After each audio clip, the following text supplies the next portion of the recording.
On this episode we're going to be looking at the GIVI Outback Trekker. What I'm not going to do is talk about weights, dimensions and all that sort of stuff. You can get all that from the GIVI website. So I wanted to really concentrate on durability and longevity, and how has it performed over the last 5.5, 6 years I've been using it.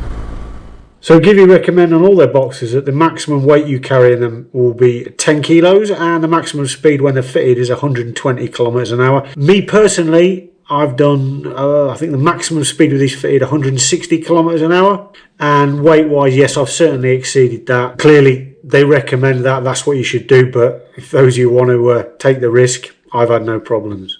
Now these cases are not advertised as waterproof, only water resistant. Now in the real world, I can tell you I've rode on fast roads in extremely heavy rain to the point where I couldn't physically ride anymore because I couldn't see where I was going.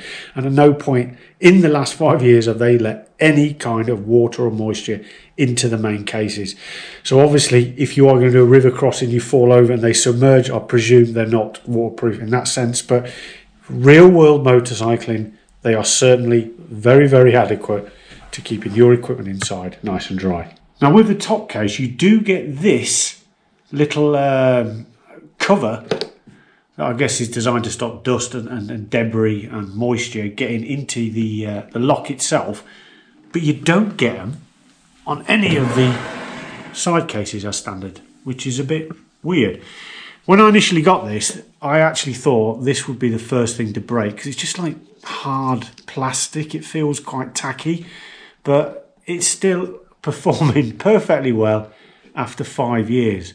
So GIVI, why don't you fit that on the side cases as well? It's a great little addition.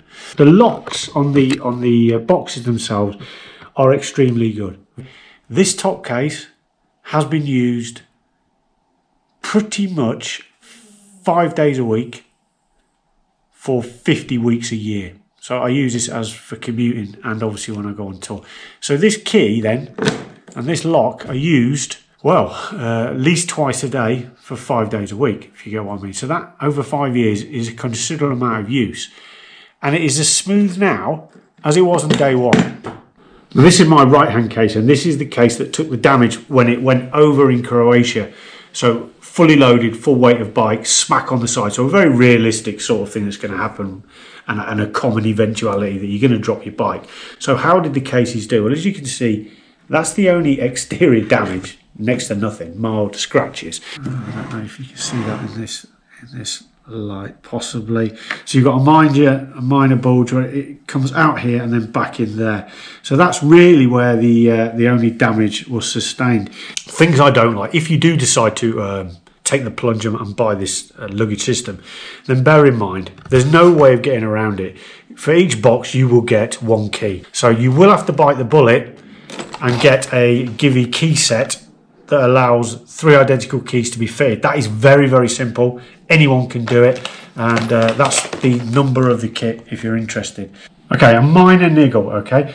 When you want to load these boxes and they're not fitted on the bike, clearly they lay flat on a flat surface. So when you open them up, they teeter very much on the point of chopping your fingers off. This is not an issue when they're mounted on the bike because the side cases are actually canted slightly forward. So actually when you open the lid, the whole box is leaning slightly in that direction. So that becomes a no drama. Now the way to get around this is either remove these completely, which isn't easy, or just remove one like I've done. And that generally keeps it a little bit more stable. But bear in mind the slightest touch and it's goodbye to your fingers.